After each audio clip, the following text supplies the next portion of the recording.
नमस्कार, Aryan TV national में आपका स्वागत है और मैं हूं आपके साथ सुमन पाल। बुलेटिन की शुरुआत करेंगे बड़ी खबर के साथ, जहां पर देहरादून में सशस्त्र सीमा बल के योगदान को समर्पित प्राइड मोमेंट कार्यक्रम आयोजित किया गया। इस मौके पर ही मुख्यमंत्री पुष्कर सिंह धामी ने कहा है कि बीएसएफ के जवान देश की सीमाओं की सुरक्षा और शांति बनाए रखने में अहम भूमिका निभा रहे हैं। उन्होंने जवानों की साहस, समर्पण और त्याग की सराहना करते हुए कहा है कि सरकार उनके कल्याण और मान सम्मान के लिए हमेशा प्रतिबद्ध है। कार्यक्रम में जवानों और उनके परिवारों के सम्मानित भी किया गया है। उनके योगदान को जनता के सामने उजागर किया गया है। प्रोग्राम के तहत हमारे सीमावर्ती गांवों के विकास और सशक्तिकरण की दिशा में बहुत विशेष रूप से प्रयास किए जा रहे हैं। उन गांवों का विकास पहले गांव के रूप में हो, देश के वो पहले गांव के रूप में जाने जाए, इसके लिए हमारे प्रधानमंत्री जी ने हमारे ही राज्य के सीमांत क्षेत्र, जिसको भारत का अंतिम गांव कहा जाता था, उस भारत के अंतिम गांव से उद्घोष किया कि ये माणा, ये भारत का जिसको अंतिम गांव कहा जाता है, अब ये भारत का अंतिम गांव नहीं होगा, अब ये भारत का पहला गांव होगा। और इसके साथ साथ ऐसे सभी गांव जो सीमावर्ती क्षेत्र में हैं, वो सारे के सारे गांव भारत के पहले गांव होंगे। यानी कि उनका विकास पहले गांव की जो प्राथमिकताएं होती हैं उसको आधार मानकर किया जाएगा। और इसके लिए अब चाहे सड़कें हों, चाहे अन्य नेटवर्क हों, अन्य सुविधाएं हों, बहुत तेजी से उसका विकास किया जा रहा है, जिससे कि सीमांत क्षेत्रों में लोगों का आवागमन अच्छा हो और उनके लिए पर्यटन, व्यापार और सामरिक दृष्टि से भी, सुरक्षा की दृष्टि से भी आज हमारे देश की सीमाओं को नई मजबूती मिली है इन गांवों के कारण। और आदरणीय मोदी जी पहले प्रधानमंत्री हैं जिन्होंने इन सीमांत क्षेत्रों का दौरा किया है, बहुत सीमांत क्षेत्रों का दौरा किया है। और वो वहां पर दौरा ही नहीं करते हैं, बल्कि वहां के रहने वाले लोगों से संवाद भी करते हैं और हमारे सुरक्षा बलों के साथ भी संवाद करते हैं। उनकी समस्याएं, उनकी चुनौतियां, कठिन परिस्थितियां, उन सबको समझकर उसके समाधान के लिए भी निर्णायक कदम उठाते हैं। आप सभी जानते हैं, उत्तराखंड देवभूमि के साथ साथ वीर भूमि भी है और प्रत्येक परिवार से यहाँ कोई न कोई, किसी न किसी परिवार से, कोई सेना में है, कोई अर्धसैनिक बलों में है, देश की सीमाओं को, उनकी सुरक्षा में अपना योगदान कर रहा है। मैं भी स्वयं एक सैनिक का बेटा हूं और मुझे ये देखकर बहुत गर्व की अनुभूति होती है कि आज हमारे प्रधानमंत्री जी के नेतृत्व में सभी सैनिकों के मनोबल को बढ़ाने के लिए सेना को आज अत्याधुनिक हथियारों से सुसज्जित किया जा रहा है। आज भारत न केवल रक्षा के क्षेत्र में आत्मनिर्भर बन रहा है, बल्कि कई देशों को रक्षा के उपकरण भी और संसाधन भी निर्यात कर रहा है। एक समय हम सबको याद होगा कि जब देश के अंदर कोई भी युद्ध की स्थिति पैदा होती थी या हमें उपकरणों की आवश्यकता होती थी, तो हमें दुनिया के दूसरे देशों पर निर्भरता हमारी रहती थी, हमें निर्भर रहना पड़ता था। छोटे छोटे रक्षा के उपकरण भी हमें निर्यात करने पड़ते थे। लेकिन आज समय बदल गया है। आज भारत दुनिया के उन देशों की सूची में शामिल हो गया है जो अग्रणी देशों की सूची में है, जो रक्षा के उपकरणों की निर्यातक देशों की सूची है, उसमें टॉप देशों की सूची में हमारे देश का भी नाम आज शामिल हो गया है। और लगभग 28,000-30,000 करोड़ का रक्षा का निर्यात हम प्रत्येक वर्ष करते हैं। ऑपरेशन सिंदूर के माध्यम से हम सभी ने देखा कि स्वदेशी हथियार हमारे किस प्रकार से आज अत्याधुनिक हैं, किस प्रकार से टेक्नोलॉजी से युक्त हैं। उसकी शक्ति को, उसकी टेक्नोलॉजी को पूरे विश्व ने देखा। साथियों, आदरणीय प्रधानमंत्री जी के मार्गदर्शन में हमारी प्रदेश की सरकार भी अर्धसैनिक बलों के जवानों और उनके परिवारों के कल्याण के लिए समर्पित होकर काम कर रही है। हमने जहां शहीदों की वीरता और बलिदान को नमन करते हुए उनके परिजनों को मिलने वाली अनुग्रह राशि को 10 लाख रुपए से बढ़ाकर 50 लाख रुपए करने का निर्णय लिया। वहीं वीरता पदक से अलंकृत सैनिकों को और अर्धसैनिकों को सम्मानित करने के लिए भी और अशोक चक्र पाने वालों को मिलने वाली राशि को भी हमने 30 लाख रुपए से बढ़ाकर 50 लाख रुपए किया है। साथ ही वार्षिक जो राशि है उसको भी बढ़ाया है। कीर्ति चक्र की राशि 20 लाख रुपए से बढ़ाकर 35 लाख रुपए की है। वार्षिक राशि को भी बढ़ाया है। इसके साथ ही शौर्य चक्र को एक मुश्त राशि 15 लाख से बढ़ाकर 25 लाख रुपए किया है। इतना ही नहीं, हम शहीद सशस्त्र बलों एवं अर्धसैनिक बलों की सैनिकों की स्मृति में शहीद द्वार और शहीद स्मारक इनका भी निर्माण करा रहे हैं। देहरादून के ही गुनियाल गांव में हमारे राज्य के सभी सैनिकों की स्मृति में भव्य सैन्य धाम का निर्माण का कार्य भी हमारा लगभग पूरा हो गया है। बहुत जल्दी हम उसका लोकार्पण भी करने वाले हैं, जो हमारे राज्य के लिए, आने वाली पीढ़ियों के लिए, देश की एक बहुत बड़ा प्रेरणा का कारण बनेगा। उनकी राष्ट्रभक्ति की ओर उनको ले जाने में बहुत बड़ा योगदान देगा। इस वर्ष भी हमारे 10 वीर बलिदानियों की स्मृति में हमने स्मारक बनाने की स्वीकृति प्रदान की है। हमने शहीद परिवार के एक सदस्य को नौकरी में समायोजित करने का भी शुरुआत किया है। इसके अतिरिक्त हमने पूर्व सैनिकों, वीर नारियों को राज्य में एक बार अचल संपत्ति क्रय करने पर 25% की स्टाम्प ड्यूटी में छूट का भी निर्णय लिया है। ये सभी कदम हमारे वीर सैनिकों और उनके परिजनों के प्रति सम्मान और समर्पण के प्रतीक हैं। मैं विश्वास दिलाना चाहता हूं कि इस प्रकार हमारी सरकार सेवारत सैनिकों, पूर्व सैनिकों और उनके आश्रितों के हितों के लिए, हमारे अर्धसैनिक बलों के सभी सैनिकों, उनके परिजनों के लिए पूरी तरह से निरंतर प्रयास करेगी कि उनका हर प्रकार से उत्थान हो, उनके परिवार को हर प्रकार से सहायता मिले। साथियों, मेरा मानना है कि आप सभी न केवल देश की सीमाओं के न केवल रक्षक हैं, बल्कि देवभूमि उत्तराखंड की भी समृद्ध संस्कृति, विरासत और परंपरा के भी सच्चे संरक्षक हैं। आप भली भांति जानते हैं, आज हमारे देवभूमि के सामने हमें कई नई चुनौतियों का सामना करना पड़ता है। अनेक चुनौतियां हैं। इस वर्ष हमने बहुत बड़ी आपदा की चुनौती का सामना करना पड़ा हमें। वैसे तो प्रत्येक वर्ष हमें किसी न किसी रूप में आपदा का सामना करना पड़ता है, अन्य चुनौतियों का सामना करना पड़ता है, लेकिन इसके साथ साथ आज हमारे प्रदेश की डेमोग्राफी के साथ खिलवाड़ करने का भी षड्यंत्र रचा जा रहा है। एक बड़ा षड्यंत्र, कई लोग यहां पर फर्जी दस्तावेज बनाकर मूल निवासी होने का दावा कर रहे हैं, लेकिन हमारी सरकार इन सुनियोजित कोशिशों को नाकाम करने के लिए पूरी तरह से संकल्पबद्ध है, पूरी तरह से प्रतिबद्ध है, क्योंकि हम देवभूमि उत्तराखंड के देवत्व को किसी भी कीमत पर खराब नहीं होने देंगे, इसको कोई नुकसान नहीं होने देंगे। और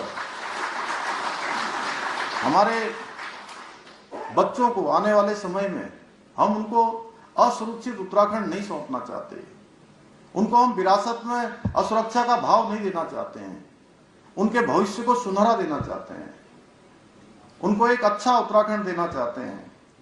इसके लिए हमने जहां एक और सख्त भू कानून बनाया, वहीं अब हम परिवार रजिस्ट्रों की भी पुनः हमने गहनता से जांच के निर्देश दिए हैं, लेकिन आप सभी को भी इसके प्रति इन घुसपैठियों, अवैध घुसपैठ उत्तराखंड में सड़कों के विस्तार से आने वाले समय में यातायात का दबाव बढ़ने की संभावना है। चार धाम और इसके साथ ही ऑल वेदर रोड और भारत माता परियोजना और देहरादून दिल्ली एक्सप्रेसवे जैसे बड़े प्रोजेक्ट अंतिम चरण में हैं। सीएम पुष्कर सिंह धामी आज केंद्रीय सड़क और परिवहन मंत्री नितिन गडकरी से मुलाकात करेंगे और सरकार ने देहरादून के लिए रिंग रोड निर्माण का प्रस्ताव पहले ही केंद्र को भेजा है और जिस पर यह सैद्धांतिक सहमति मिल चुकी है। सरकार का कहना है कि इन प्रोजेक्ट और नई सड़क योजनाओं से प्रदेश की कनेक्टिविटी मजबूत होगी और यातायात के बढ़ते दबाव को भी नियंत्रित किया जा सकेगा।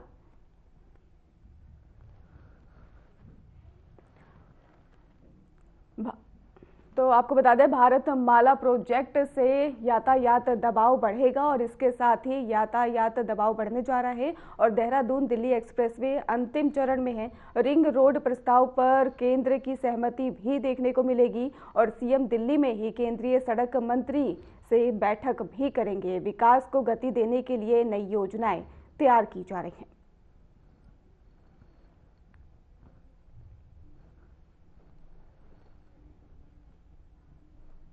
एक और बड़ी अपडेट आपको बता दें, जहां पर हरिद्वार ऋषिकेश बनेंगे सनातन पवित्र नगरी। बड़ी जानकारी सामने आ रही है। पवित्र सनातन नगरी घोषित करने की तैयारी तेज है। 105 गंगा घाटों पर लागू होंगे नए नियम और इसके साथ ही गंगा घाटों पर गैर हिंदुओं के प्रवेश पर भी प्रतिबंध रहेगा।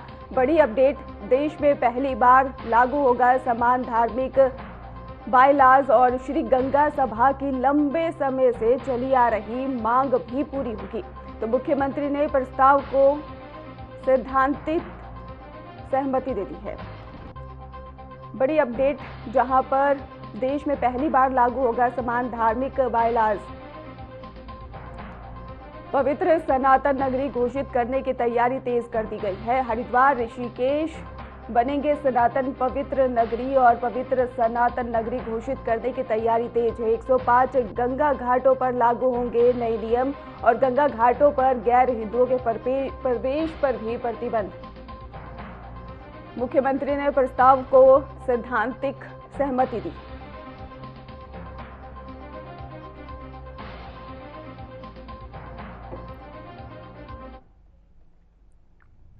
चलिए रुक करते हैं अगली खबर की ओर, जहां पर हरिद्वार में स्वयं सहायता समूह से जुड़ी महिलाएं गंगा रसोई के नाम से खास कैंटीन व्यवसाय शुरू करने जा रही है। हरिद्वार के ग्रामीण विकास और इनक्यूबेटर केंद्र में ही महिलाओं की 6 दिवसीय ट्रेनिंग खत्म हो गई है और इस अनोखी क्लाउड किचन सर्विस के जरिए महिलाएं कम बजट में अपने घरों से किचन संचालित कर शुद्ध, साधारण और पौष्टिक भोजन बेचकर परोसकर रोजगार कर सकेंगी। सीडीओ ललित नारायण मिश्रा ने ट्रेनिंग देने वाली सभी महिलाओं को सर्टिफिकेट दिए और इसके साथ ही इस दौरान महिलाएं अपने नए उद्यम को लेकर ही खासी उत्साहित भी नजर आई हैं। सीडीओ ललित नारायण मिश्रा ने भी कहा है कि ये रसोई से रोजगार की ओर बढ़ाया हुआ कदम है और आने वाले समय में अन्य महिलाओं को भी ट्रेनिंग दी जाएगी।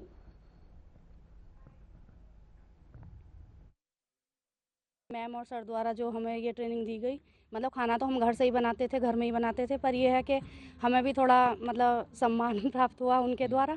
और सर ने जो नाम रखा है वो सबसे बढ़िया, मतलब अपने यहाँ हरिद्वार में सबसे, मैं तो नहीं मानती इससे अच्छा नाम कोई होगा, माँ गंगे करके। तो ये जो सब किचन है जी गंगा रसोई किचन के नाम से जी। सर वैसे तो सारी महिलाएं इससे मतलब अपनी कमाई का जरिया बना सकती हैं, क्योंकि जैसे सब इंडस्ट्री एरिया है, ये तो इंडस्ट्री एरिया में आसपास जाके कहीं भी बात कर सकती हैं और मतलब बात करके जो है मतलब इसी तरह अपना टिफिन 1-2 जो भी मतलब होते हैं उससे ही अपना इनकम का जरिया 1-2 से ही 10 बना सकती हैं। भोजन तो सभी महिलाएं अच्छे से बनाती हैं। हम अपना भोजन अच्छे से बेचेंगे और इससे पैसा कमाएंगे, जिससे महिलाएं अपना रोजगार खड़ा कर सकेंगी, वहाँ आत्मनिर्भर बनेंगी और सशक्त बनेंगे। और आजकल की हमारे यहाँ इंडस्ट्रियल एरिया और कंपनियाँ जो फैक्ट्रियाँ हैं, हॉस्पिटल हैं, उनके अकॉर्डिंग जितनी हमारी डिमांड है घर के बने हुए खाने की, घर का शुद्ध और फ्रेश खाना हो ताकि सबको मिले और हेल्दी खाना हो। जो मिल्स वगैरह है हमारे यहाँ, जो छूट गया था पीछे खाना, वो हम सप्लाई करें। मतलब उन्होंने हमें बताया कि कैसे साफ़ सफाई रखनी है, कैसे हमें खाना बनाना है, कैसे ताज़ा सब्जियां और स्टील के बर्तन हमें यूज करने हैं, कैसे हम अपना मेडिकल फिटनेस फूड लाइसेंस वगैरह हम लोगों को बनाना है। ये जो क्लाउड किचन की कॉन्सेप्ट है, इसमें महिलाएं अपने रसोई से ही इसको संचालित कर सकेंगी। एक तरह से ये रसोई से रोजगार की ओर बढ़ाया हुआ कदम है और इसमें आज हमने 25 महिलाओं को प्रशिक्षण पूरा किया है। इसकी आगे भी हम सीरीज जारी रखेंगे प्रशिक्षण। हमने कई प्रशिक्षक बुलाए थे, जिसमें जो फूड सेफ्टी के ऑफिसर थे वो भी आए थे। इसी तरह से जो हमारे होटल मैनेजमेंट के जो प्रशिक्षक थे वो भी आए थे। तो उन्होंने इसके साइंटिफिक जो मानक हैं उसको बताया। जो हमारे मेडिकल की तरफ से लोग आए थे, उन्होंने जो स्वास्थ्य संबंधी मानक है उसके संबंध में चर्चा की। तो इस तरह से इनको डिफरेंट एवेन्यूज, डिफरेंट डायमेंशन में ट्रेनिंग दी गई है कि जिससे एक जो हाइजीन है और हेल्थ, सारे मानक जो है हम ।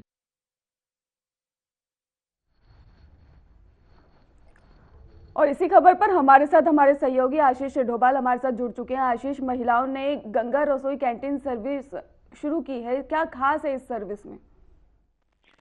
बिल्कुल सुमन, ये गंगा रसोई जो सर्विस शुरू की गई है, ये महिलाओं को कहीं ना कहीं आत्मनिर्भर बनाने का एक अच्छा प्रयास है और इसके माध्यम से स्वरोजगार की एक पहल जो है महिलाएं कहीं ना कहीं कर रही हैं। और क्योंकि महिलाएं जो है खाना बनाने में पहले से ही उनका एक अलग ही एक्सपर्टनेस होती है खाना बनाने में, और इसे रोजगार से जोड़ने से कहीं ना कहीं कई घर चल रहे हैं। और कई जो इंडस्ट्रियल एरिया हो, चाहे रोशनाबाद क्षेत्र है हरिद्वार का, वहाँ पर जो विभाग हैं उनके कार्यालय हैं, तो इस माध्यम से जो है कई महिलाएं जो है अपना घर चला रही हैं। और क्लाउड किचन का जो कॉन्सेप्ट है वो भी कहीं ना कहीं इसमें जो है एक नया कहीं ना कहीं प्रयोग है, और महिलाएं अपने घर से खाना बनाकर ला रही हैं और उसे जो है कैंटीन में परोस रही हैं। और इसके माध्यम से एक तो लोगों को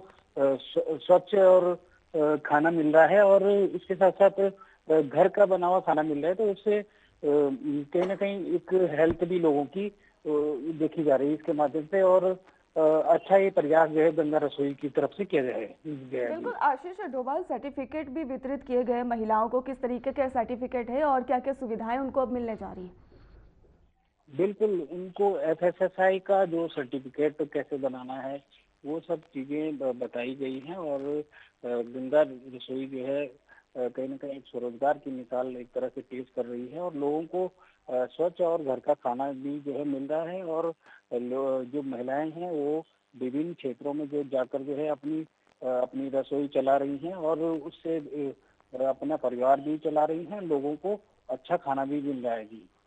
बिल्कुल आशीष, अगर देखा जाए तो महिला सशक्तिकरण को बढ़ावा मिलेगा मुख्यमंत्री की तरफ से इस योजना के तहत ही।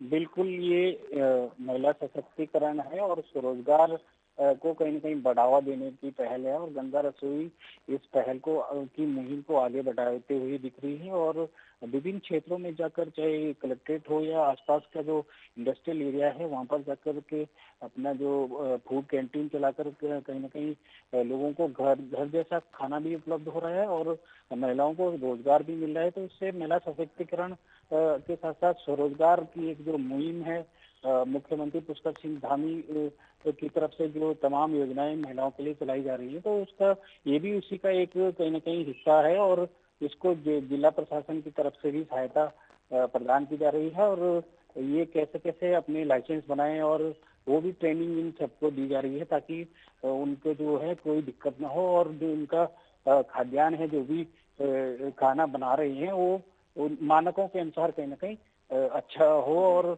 स्वच्छ खाना जो है लोगों को मिल रहा है इसके माध्यम से। जी आशीष जी, आपका बहुत बहुत धन्यवाद हमारे साथ जुड़ने के लिए और अहम जानकारी देने के लिए। उधम सिंह नगर में बाल श्रम उन्मूलन को लेकर प्रशासन सख्त है और 25 नवंबर से चलाए जा रहे विशेष अभियान के तहत ही श्रम प्रवर्तन अधिकारियों और टास्क फोर्स ने जोखिम वाले क्षेत्रों में निरीक्षण किया। होटल और रेस्टोरेंट से 3 बाल श्रमिकों को मुक्त कराया गया। बाल श्रम कराने वाले मालिकों के खिलाफ ही कानूनी कार्रवाई की जा रही है और इसके साथ ही मुक्त बच्चों को राहत शिविरों में भेजकर पुनर्वास भी कराया जाएगा। प्रशासन जन जागरूकता अभियान के जरिए लोगों को बाल श्रम के दुष्परिणामों के प्रति भी सचेत कर रहा है।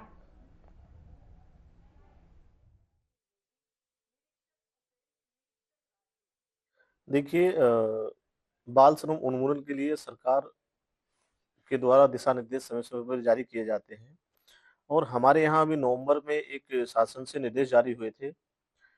हमको जनपद स्तर पर जीरो चाइल्ड लेबर जोन योजना के तहत निरीक्षण कर बाल श्रमिकों का चिन्हीकरण, उनका रेस्क्यू और उनका पुनर्वास कराया जाना था। यह अभियान हमारे द्वारा अभी 25 नवंबर से स्टार्ट किया गया है, जिसमें हमारे जनपद के जितने भी श्रम प्रवर्तन अधिकारी हैं उन सभी के लिए एक रोस्टर तैयार करके दिया गया है, ताकि वो टास्क फोर्स के साथ अपना समन्वय बनाते हुए समय समय पर जो उनके एरियाज हैं उनमें रेस्क्यू अभियान चलाएं, निरीक्षण करें, और साथ साथ सबसे बड़ी चीज जन जागरूकता। हमारा उद्देश्य किसी को भी परेशान करना है, हरास करना नहीं। हमारा उद्देश्य बाल श्रम उन्मूलन या बाल श्रम नहीं कराने के लिए लोगों में जन जागरूकता लाना है, जिसके क्रम में अभी सरकार द्वारा जो जन जन की सरकार जन जन के द्वार कार्यक्रम भी स्टार्ट किया गया है। वहां पर भी हम लोगों को जागरूक करते हैं कि बाल श्रम नहीं कराया जाए लोगों। मुख्यमंत्री पुष्कर सिंह धामी के नेतृत्व में उत्तराखंड सरकार द्वारा संचालित जन जन की सरकार जन जन के द्वार कार्यक्रम प्रदेश में सुशासन, संवेदनशील प्रशासन और त्वरित समाधान का प्रभावी उदाहरण जो है बनकर सामने आया है। और इस पहल के तहत ही आम जनता की समस्याओं को सीधे सुनकर उनका तुरंत समाधान किया जा रहा है, जिससे सरकारी सेवाओं में पारदर्शिता और जवाबदेही बढ़ रही है। कार्यक्रम से नागरिकों में सरकार के प्रति भरोसा और सहयोग भी मजबूत हो रहा है।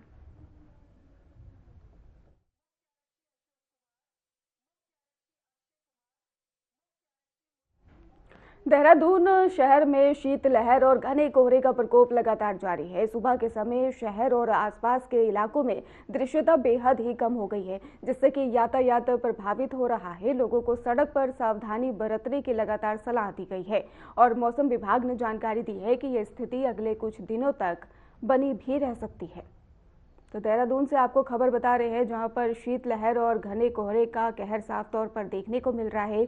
इसके साथ ही लोगों को घर से बाहर निकलने में भी परेशानियों का सामना करना पड़ रहा है और ज़रूरत पड़ने पर ही लोग ज़्यादातर घर में रहने का ही प्रयास कर रहे हैं। ज़रूरी काम होने पर ही घर से बाहर निकल रहे हैं। आपको बता दें, घने कोहरे की चादर पूरे शहर में नजर आ रही है और इसके साथ ही मौसम विभाग ने लगातार अलर्ट भी जारी किया हुआ है। बच्चों और बुजुर्गों को ज़्यादा निगरानी रखी जा रही है ताकि ठंड का प्रकोप उन पे ना हावी हो।